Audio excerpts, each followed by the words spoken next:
मेरा नाम है मेहरुनिशा। आपका मेरे चैनल पर स्वागत है। जवानी की सीढ़ी चढ़ते हुए बच्चों को पालना हथेली पर सरसों उगाने जैसा होता है। आइए सुनते हैं अकेली माँ तमन्ना की कहानी। रात को मेरी बेटी अपने कपड़े उतार कर मोबाइल लेकर जो कर रही थी उसे देखकर मेरे होश उड़ गए। मैं तमन्ना, मैंने अपनी मर्जी से शादी की थी। मेरे शौहर सिकंदर मेरी खाला के बेटे थे। वो भी मुझसे बेइंतहा मोहब्बत करते थे। जब मुझे पहली औलाद बेटी हो गई तो खाला का रवैया मेरे लिए बदल गया। वो जितना प्यार मुझसे करती थी उतना ही बेटी हो जाने के बाद नफरत करने लगी, क्योंकि जब मेरी बेटी आरजू पैदा हुई तब डॉक्टर ने साफ साफ कह दिया था कि अब मैं दूसरा बच्चा नहीं कर पाऊंगी। डॉक्टर से ये सुनने के बाद भी मेरी सास को लगा कि मेरा इलाज हो सकता है। वो दूसरे डॉक्टरों के पास मुझे लेकर जाने लगी। सब ने एक ही बात कही कि मैं अब माँ नहीं बन सकती। फिर मेरी सास ने बाबाओं के चक्कर लगवाए, तब भी बात नहीं बनी। वक्त बीतता जा रहा था। सिकंदर का रवैया भी मेरे लिए अब सख्त हो गया था। उसका प्यार भी मुझसे ख़त्म हो गया था। अब वो भी बात बात पे मुझे ताने मारता और कहता कि अभी मैं एक और शादी कर सकता हूँ। तब मेरी सास ने, जो कि मेरी खाला भी थी, उसने बेटे को समझाने के बजाय उसकी पीठ थपथपा दी। मैं समझ गई थी कि मेरी अब कोई जगह उस घर में नहीं है। 20 दिन के अंदर में मेरी सास और मेरा शौहर मेरे सर पर लाकर मेरी सौत बिठा दी। मेरी बेटी आरजू उस वक़्त सिर्फ 5 साल की थी। मेरी सौतन के आने के बाद मेरी हैसियत उस घर में एक नौकरानी से ज़्यादा कुछ नहीं थी। मेरी बेटी 5 साल की थी, उसे कोई प्यार से बात तक नहीं करता था।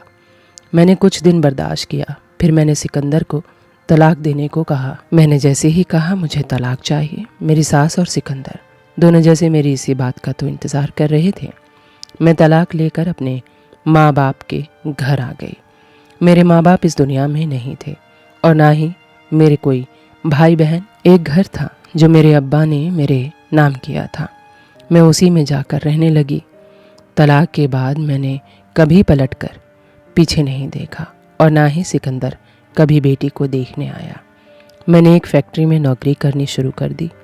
वक्त इतनी तेज़ी से गुजरा मेरे लिए कि मुझे समझ ही नहीं आया कि मेरी बेटी कब जवान हो गई। आरजू को देखकर मैं सुकून की सांस लेती। आरजू जवान हो चुकी थी। आरजू किसी गुलाब की कली की तरह खिल रही थी कि अचानक ही वो मुरझाने लगी।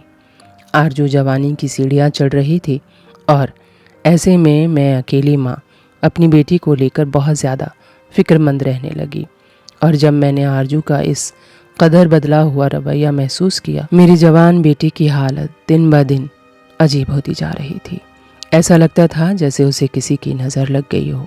हर वक्त हंसने बोलने वाली आरजू बिल्कुल ही खामोश हो गई थी। मुझे समझ नहीं आ रहा था कि आरजू को आखिर हो क्या गया है जो वो ना बात करती है, ना ही ढंग से मेरी किसी बात का जवाब देती है। मैं आरजू को लेकर शुरू से ही परेशान रहती थी। पहले मैंने सोचा कि क्यों ना उसे किसी बाबा को दिखा दूं, लेकिन फिर अचानक मुझे एहसास हुआ कि वो बात नहीं है जो मैं समझ रही हूँ, बात कुछ और है। और एक रात जब सच्चाई खुलकर मेरे सामने आई तो मेरी जान निकल गई। मुझे तो अंदाज़ा ही नहीं था कि मेरी बेटी कब इतनी बड़ी हो गई कि मुझसे बातें छुपाने लगी। आरजू में अचानक ही बहुत बदलाव आ गया था। आरजू रात को अपने कमरे में जल्दी सोने चली जाती है और ख़ुद को बंद कर लेती है, जबकि पहले वो कमरे का दरवाज़ा थोड़ा सा खुला ही छोड़कर सो जाया करती थी। हमारे घर में मेरे और उसके अलावा था ही कौन। कुछ दिन पहले मैंने ऊपर वाली मंजिल के कमरे में एक किराएदार को रखा था, क्योंकि हमारा गुज़र बसर बड़ा मुश्किल हो रहा था। वो एक बहुत ही अच्छा और नेक लड़का था। उसका जाना आना भी हमारे ही दरवाजे से था, क्योंकि घर में एक ही रास्ता था। मुझे लड़का अच्छा लगा, इसीलिए मुझे कभी उससे कोई परेशानी नहीं हुई। वो मुझे खाला कहता था और आरजू को अपनी छोटी बहन मानता था। लेकिन पिछले कुछ दिनों से मैं आरजू को लेकर बहुत ज़्यादा परेशान हो चुकी थी। वो इस कदर खामोश हो गई थी कि मुझे समझ नहीं आ रहा था कि उसे क्या हो गया है। पहले तो मैं जैसे ही फैक्ट्री से आती वो मेरे आगे बैठकर अपने दिन भर की दास्तां सुनाती। मेरे पीछे घर में एक पत्ता भी हिलता तो आरजू मुझे उसकी खबर ज़रूर देती। उसकी कोई सहेली नहीं थी, उसके लिए जो कुछ भी थी वो मैं थी। लेकिन अब मैं जब भी घर आती तो आरजू का रवैया कुछ अलग सा लगता और खाना खाने के बाद वो जल्दी अपने कमरे में जाकर दरवाज़ा बंद करके सो जाती। उसके चेहरे पर मुझे अजीब सा खौफ महसूस होने लगा था। तलाक के बाद मैंने आरजू को अपनी पलकों पर बिठा कर रखा था और उसे कभी किसी चीज़ की कमी नहीं होने दी थी। मैंने उसकी हर ख्वाहिश को उसके मुंह से निकलते ही पूरा किया था। मेरे घर में नीचे 2 कमरे और एक हॉल था, जबकि ऊपर वाली मंजिल पर एक छोटा सा कमरा बना हुआ था। और अब मैंने पहली दफ़ा उस कमरे को किराए पर चढ़ाया था। जिस लड़के को मैंने किराए पर रखा था वो किसी दूसरे शहर से यहाँ नौकरी की वजह से आया था और वो सुबह होते ही मेरे साथ ही घर से निकल जाता था और आरजू सारा दिन घर में अकेली होती थी। उसने पढ़ाई जल्द ही छोड़ दी थी, उसे पढ़ाई में कोई दिलचस्पी नहीं थी और उसके जिम्मे घर के सारे कामकाज भी थे, क्योंकि मैंने तो तलाक के बाद से ही एक फैक्ट्री में नौकरी कर ली थी। अशरफ को किराए पे रखते वक्त मुझे इस बात का सुकून था कि वो मेरे साथ ही नौकरी के लिए निकल जाता है और शाम ढलते ही वापस आता है। लेकिन अब फैक्ट्री की छुट्टी के बाद मैं जब घर आती तो कभी कभी वो मुझसे पहले आया होता। उसका नाम अशरफ था और उसे देखकर मुझे यकीन हो चला था कि उसका ताल्लुक़ किसी अच्छे ख़ानदान से है। इसीलिए मैंने भी उसे अपने घर में रख लिया था, क्योंकि मुझे पैसों की ज़रूरत थी। आरजू जवान हो रही थी, वो 16 साल की उम्र में ही बहुत बड़ी लगने लगी थी। इसीलिए मैं जल्दी ही उसकी शादी कर देना चाहती थी। मेरी तलाक की ऐसी कड़वी यादें थी कि उसके बाद मैंने दूसरी शादी का कभी सोचा ही नहीं। अकेले ही घर और आरजू की जिम्मेदारी उठाई थी और उसे किसी सौतेले बाप के साए में पलने नहीं दिया था। लेकिन पहली ही नज़र में हम किसी के बारे में ये बात तो नहीं जान सकते। शायद मुझे भी अशरफ को जानने में कोई गलती हो गई थी। कभी कभी जैसे कोई दिखाई देता है वो वैसा होता नहीं है और अब मुझे रह रह कर ये एहसास हो रहा था। फैक्ट्री से जो तनख्वाह मुझे मिलती उससे मैं घर का खर्चा चलाती। वो पैसे महीने भर में ख़त्म हो जाते। आरजू की शादी के लिए मुझे और पैसों की ज़रूरत थी और इसीलिए मैंने अशरफ को एक अच्छी रकम पर ऊपर वाला कमरा किराए पर दिया था, ताकि मैं जल्दी से जल्दी आरजू की शादी के लिए पैसे जोड़ सकूं। अभी कोई अच्छा सा रिश्ता देखकर उसकी जिम्मेदारी से आज़ाद हो जाऊं। लेकिन आरजू की पीली पड़ी रंग और चेहरे के खौफ ने मुझे अजीब सी बेचैनी में डाल दिया था। मैंने कई दफ़ा आरजू से पूछा कि कोई तकलीफ़ है तो बताओ, लेकिन आरजू ने एक लफ्ज़ भी नहीं कहा और ख़ामोश रही। वो मेरी बेटी है जिसे अगर धक्का भी लगता तो वह घंटों मेरे आगे रोती, क्योंकि मैंने उसे बहुत लाड से पाला था। लेकिन अचानक ही उसमें इतनी ज़्यादा तब्दीली आई थी कि मैं खुद परेशान हो गई थी। आरजू मुझसे कोई बात और बहुत बड़ी बात छुपा रही थी और यही बात जानने के लिए आज मैंने फैक्ट्री से छुट्टी कर ली थी। अभी मैं हॉल में बैठकर सोच ही रही थी कि मैं किस तरह से आरजू से मालूम करूं। तभी मैंने अशरफ को घर में दाखिल होते हुए देखा।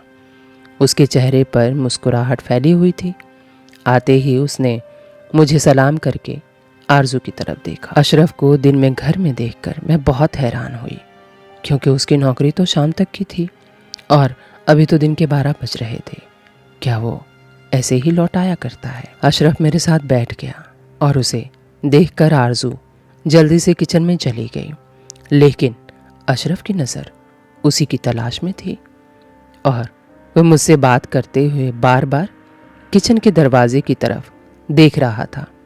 मैंने अशरफ से पूछा कि नौकरी कैसे जा रही है। तब उसने बताया कि फ़िलहाल नौकरी की तलाश में है और जल्दी ही उसे नौकरी मिल जाएगी। उसकी बात सुनकर मैं चौंक उठी, क्योंकि वो तो एक बड़ी कंपनी में नौकरी करता था। फिर वो नौकरी की क्यों तलाश कर रहा था। वो कहने लगा कि खाला, 15 दिन पहले ही मेरी नौकरी ख़त्म हो गई है और अब मैं नई नौकरी की तलाश में हूँ। वो बता रहा था कि वो रोज़ ही कुछ घंटे नौकरी की तलाश में सड़कों पर घूमता है, लेकिन आज के दौर में नौकरी की तलाश करना इतना आसान नहीं है। वो तो और कुछ भी बहुत कह रहा था, लेकिन मेरा दिमाग एक ही बात पर अटक गया था कि पिछले 15 दिन से दिन के वक्त भी घर में वो मौजूद रहता था और आरजू ने इस बात का जिक्र तक नहीं किया। मेरे दिल में अजीब अजीब ख्याल आने लगे। आरजू की रोज़ रोज़ बिगड़ती हुई हालत और अशरफ की नज़रें किसी और अनहोनी का पता दे रही थी, और जो कुछ मेरे दिमाग में चल रहा था वो बयान भी नहीं कर सकती थी। दोपहर के खाने के बाद मैंने बातों बातों में आरजू से अशरफ के बारे में सवाल किया तो वह चौंक कर मुझे देखने लगी। उसके बाद वो सरसरी सी हाँ हूँ में जवाब देते हुए निवाला ही खाकर उठ गई। मैंने आरजू को आवाज़ देकर कहा कि आज तो तुम्हारी पसंद का खाना बना है, फिर क्यों इतनी जल्दी खाकर उठ गई। आरजू पलट के मेरी तरफ देखकर मुस्कुराई, कहने लगी अम्मी, गर्मी इतनी है कि कुछ खाने को जी नहीं चाहता। आरजू की ये बात मुझे परेशान कर गई, क्योंकि आरजू को हमेशा से गर्मियाँ बहुत पसंद थी। सर्दी तो उससे बर्दाश्त नहीं होती थी। बहुत सारे कपड़े पहनने के बावजूद भी वो कांपती रहती थी। सारी सर्दी उसे लगातार खांसी होती और वो फ्लू से परेशान रहती। आज वही आरजू गर्मी से परेशान थी। जब वो सोने के लिए अपने कमरे में जाने लगी तो मैंने कहा कि बेटी, कमरे का दरवाज़ा खुला रख के सोना, गर्मी बहुत है। वो कहने लगी अम्मा, मुझे बंद दरवाजे में ही नींद आती है। अगर मैं दरवाज़ा खोलकर सोती हूँ तो बार बार आँख खुल जाती है। मैंने एक गहरी नज़र आरजू पर डाली, जो सर से पांव तक बदली हुई महसूस हो रही थी। आरजू तो हमेशा ही मेरे कमरे में सोने के बहाने ढूंढती थी, लेकिन मैंने खुद से उसे कुछ वक्त पहले ही उसका कमरा अलग कर दिया था।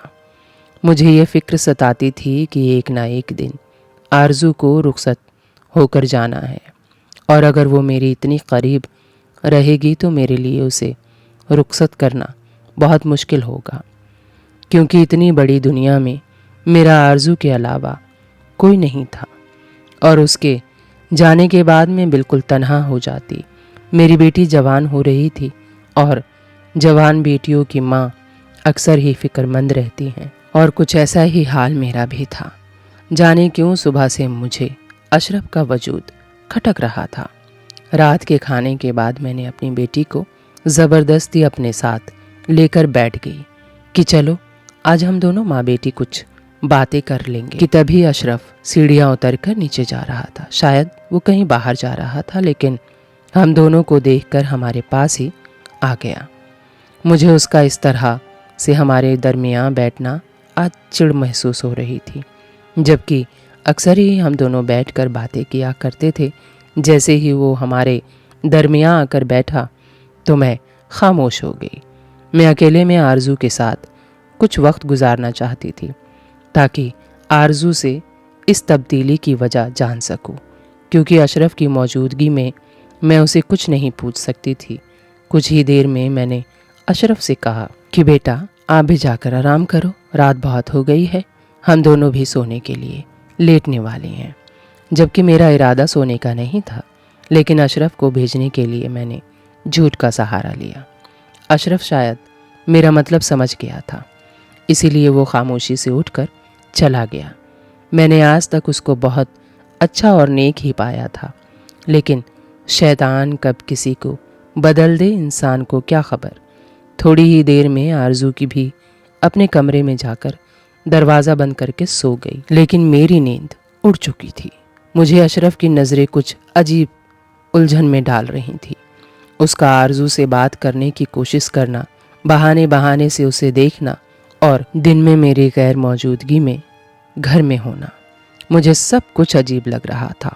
और सबसे बढ़कर आरजू का बदलता हुआ रवैया। रात भर मैंने करवटें बदल बदल कर गुजार दी, और जब सुबह उठी तो आरजू का चेहरा फिर से वही बुझा हुआ था। ऐसा लगता था जैसे वो रात भर सोती नहीं है। मैं फैक्ट्री से इतनी ज़्यादा छुट्टियां नहीं कर सकती थी, इसलिए मजबूरन मुझे आरजू को घर छोड़कर जाना पड़ा।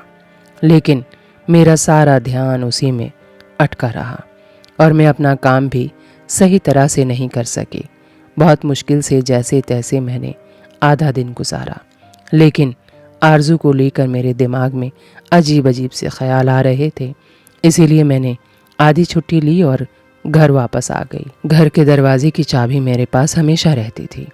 मैंने सोचा कि आरजू काम में मशरूफ़ होगी, इसीलिए खुद दरवाज़ा खोलकर अंदर आ गई। लेकिन ये देखकर मेरी हैरत की इम्तिहान आ रही कि अशरफ आरजू के पास खड़ा कुछ बात करने में मशरूफ़ था। उन दोनों को एक साथ देखकर मेरे तन बदन में आग लग गई। यकीनन आरजू और अशरफ ने मिलकर कुछ ऐसा किया था कि जिसकी वजह से आरजू के चेहरे का रंग फीका पड़ गया था। आरजू की खूबसूरत जवानी और हुस्न देखकर अशरफ ने उसके साथ कुछ ऐसा वैसा ना कर दिया हो। ये ख्याल आते ही मेरे अंदर बेचैनी की लहर दौड़ गई। मैंने दिल में इरादा कर लिया था कि मैं अशरफ को फ़ौरन ही चलता कर दूंगी और अब कोई नया किरदार नहीं रखूंगी। अपनी बेटी की खामोशी के पीछे यकीनन कोई बहुत बड़ी बात छुपी हुई थी और अब मुझे इस वजह को जानना था। और मुझे अंदाज़ा था कि ये वजह कहीं ना कहीं ही है, क्योंकि अशरफ के इस घर में आने से पहले आरजू एक आम जिंदगी गुजार रही थी। वो यहाँ से वहाँ उछल कूद करती और हंसती मुस्कुराती रहती थी। अब मुझे जानना था कि आखिर इन दोनों के बीच क्या चल रहा है। तो मैंने एक तरकीब निकाली। रात हुई, जैसे ही आरजू अपने कमरे में सोने के लिए जाने लगी तो मैंने उससे कहा कि मैं सोने के लिए अपने कमरे में जा रही हूँ। आरजू, तुम एक बार घर के दरवाजे को अच्छी तरह चेक करके आओ। और मैं जल्दी से भागकर उसके कमरे में जाकर छुप गई। आरजू ने सोचा मैं अपने कमरे में चली गई हूँ, इसीलिए वो अपने कमरे में दाखिल हुई और उसने फ़ौरन ही दरवाजे से कुंडी लगा दी।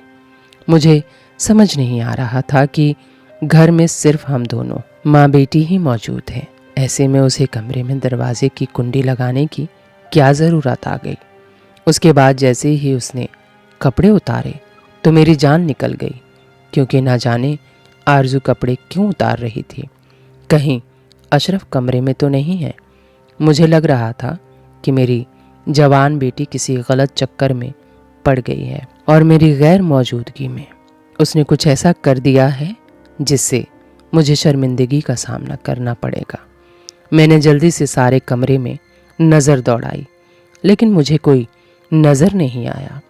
आरजू ने अपने पलंग पर पड़ा हुआ मोबाइल फ़ोन उठाया तो मुझे लगा जैसे मेरे कदमों तले से ज़मीन निकल जाएगी। लेकिन आरजू ने अपने फ़ोन का टॉर्च जलाया। कमरे में अंधेरा था और वो शायद कमरे की बत्ती नहीं जलाना चाहती थी। उसके बाद आरजू ने मोबाइल की टॉर्च की रोशनी में अपनी अलमारी में से एक गोल सी डिबिया निकाली और उसमें मौजूद क्रीम अपने जिस्म पर मलने लगी। बहुत गौर करने पर मैंने देखा कि उसके जिस्म पर जगह जगह छोटे छोटे सुर्ख छत्ते बने हुए हैं, जिन पर वो आहिस्ता आहिस्ता से क्रीम लगा रही थी। अंधेरे की वजह से मुझे बिल्कुल सही से तो नहीं दिख रहा था, लेकिन मैं जान गई थी कि आरजू को कोई बीमारी हुई है और आरजू को शायद इन छत्तों में बहुत तकलीफ है, क्योंकि क्रीम लगाते हुए उसकी सिसकियां सुनाई दे रही थी। उसकी तकलीफ देखकर मैं तड़प उठी। आरजू न जाने मुझसे कब से ये बातें छुपा रही थी और जाने उसे कौन सी बीमारी हो गई थी जिसकी वजह से वो इस कदर तकलीफ में थी और मैं खामखा अशरफ को लेकर गलतफहमी का शिकार हो चुकी थी। मैंने एक दफ़ा भी ये ना सोचा कि शायद आरजू को कोई तकलीफ हो। मैं अचानक ही पर्दे के पीछे से निकलकर आरजू के सामने आई तो वो मुझे देखते ही परेशान हो गई और अपने कपड़े पहनने लगी। मैंने उसका हाथ पकड़कर रोक लिया और कहा कि मुझे दिखाओ, ये तुम्हें क्या हो रहा है। मैं एकदम ही रोने लगी वो कहने लगी, अम्मा मैं आपको ये बात बताना चाहती थी, लेकिन कुछ दिनों से मैं इस बीमारी से परेशान हूँ। मेरे पूरे जिस्म में बहुत तकलीफ़ है और जगह जगह सुर्ख रंग के छत्ते बन गए हैं। पहले मैंने सोचा था कि आपको मैं बता दूं, लेकिन फिर मुझे समझ आया कि आप मेरी बीमारी को लेकर बहुत ज़्यादा परेशान हो जाएंगी और ऊपर से हमारे पास इतने पैसे भी नहीं हैं कि हम किसी अच्छे डॉक्टर को दिखा सकें। आपको परेशान नहीं करना चाहती थी, इसीलिए मैंने आपसे ये बात छुपाई। लेकिन एक दिन जब अशरफ भाई सीढ़ियाँ उतर रहे थे तो उनकी नज़र मेरे हाथ पर पड़ गई और देखते ही पूछने लगे कि आरजू ये क्या हो रहा है तुम्हें। मजबूरन मैंने उन्हें बता दिया कि मुझे इस तरह की कोई बीमारी हो रही है, लेकिन मैंने ये बात अम्मा को नहीं बताई तो वो कहने लगे कि मेरी अम्मा को भी ये बीमारी हो जाती है, इसमें कोई ऐसी बड़ी बात नहीं है, मैं तुम्हें इसकी दवा ला देता हूँ, तुम्हें 1 महीने के अंदर अंदर आराम आ जाएगा। आप सारा दिन फैक्ट्री में काम करती हैं और मैं ये नहीं चाहती थी कि आप मेरे ही बारे में सोचती रहे और परेशान रहे, इसलिए मैंने ये बात आपसे छुपा ली। मैं सारी रात सो नहीं पाती हूँ और तकलीफ़ से जागती रहती हूँ।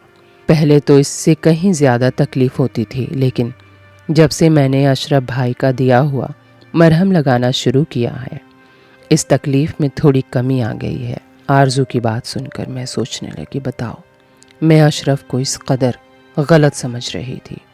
वो तो मेरी बेटी का मसीहा निकला। मैंने आरजू को डांट कर कहा कि आइंदा मुझसे कोई बात नहीं छुपाना, क्योंकि पिछले 2 दिन से मैं तुम्हें लेकर बहुत परेशान रही हूँ। वो कहने लगी, अम्मा मैं बड़ी हो रही हूँ और मुझे एहसास है कि आपने मेरी खातिर कितनी कुर्बानियाँ दी हैं। अब्बा से तलाक के बाद आपने दूसरी शादी नहीं की, क्योंकि आप मुझे सौतेले बाप के साए में नहीं देखना चाहती थी। मेरी खातिर आप हमेशा अपनी ख्वाहिशों को कुर्बान करती रहीं और अपनी ज़रूरतों को मार मार कर मेरी ख्वाहिशों को पूरा करती रही हैं। मैं जानती हूँ कि आपने अशरफ भाई को भी इसीलिए किराए पर रखा है कि आप मेरी शादी के लिए पैसे जोड़ सकें, इसीलिए मैं आपको ज़्यादा परेशान नहीं करना चाहती थी। आरजू की बात सुनकर मैंने उसे गले से लगा लिया।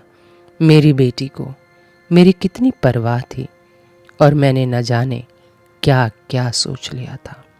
अगले दिन मैं आरजू को लेकर डॉक्टर के पास गई तो उन्होंने अशरफ की दी हुई क्रीम देखकर बताया कि आरजू बहुत अच्छी दवा इस्तेमाल कर रही है और यकीनन जल्दी ठीक हो जाएगी। डॉक्टर ने कुछ खाने पीने वाली चीज़ भी बताई जिस पर आरजू को अमल करना था। जब हम डॉक्टर के पास से घर पहुँचे तो अशरफ सीढ़ियाँ उतरकर कहीं बाहर जाने की तैयारी कर रहा था। मैंने उसे अपने पास बुलाया और शुक्रिया अदा किया तो कहने लगा, खाला ये तो मेरा फ़र्ज़ था। आरजू मेरे लिए बिल्कुल मेरी छोटी बहनों जैसी है और मैं उसे तकलीफ़ में नहीं देखना चाहता था, लेकिन आरजू ने ये बात आपको बताने के लिए मना किया था। मैंने उससे पूछा कि अशरफ तुम कहाँ जा रहे हो, तो वो कहने लगा कि खाला मेरी एक बहुत अच्छी जगह नौकरी लग गई है और मैं मिठाई लेने जा रहा हूँ। ये सुन के मुझे बहुत खुशी हुई और मैंने पूरे दिल से अशरफ को नौकरी मिलने पर मुबारकबाद दी। वो वाकई में एक नेक और अच्छा लड़का था जिसने मेरी गैर मौजूदगी में मेरी बेटी के साथ भलाई की थी। वो आरजू को वाकई अपनी छोटी बहन की तरह मानता था और उसने भाई होने का फ़र्ज़ निभाया भी था। शायद इसीलिए उसकी आजमाइश का वक्त अब ख़त्म हो गया था और उसे नौकरी भी मिल गई थी। अच्छे लोगों के साथ हमेशा अच्छा होता है। मैंने खुदा का लाख लाख शुक्र अदा किया कि मैंने अपनी बेटी या अशरफ के साथ कोई ऐसी बात नहीं की थी कि जिसकी वजह से मुझे उन दोनों के सामने शर्मिंदगी का सामना करना पड़ता। 1 महीने के बाद ही आरजू की तकलीफ और बीमारी दोनों ख़त्म हो गई और वो फिर से पहले की तरह घर में उछलती फिरती रहती थी। तब जाकर मैंने सुकून की सांस ली। उम्मीद है मेरी ये कहानी आपको अच्छी लगी होगी, तो चलते चलते 2 लाइन कह देती हूँ। महक रहा है आज मेरा घर, ये बेवजह तो नहीं है, क्योंकि आज मेरी बेटी घर में मुस्कुराई है।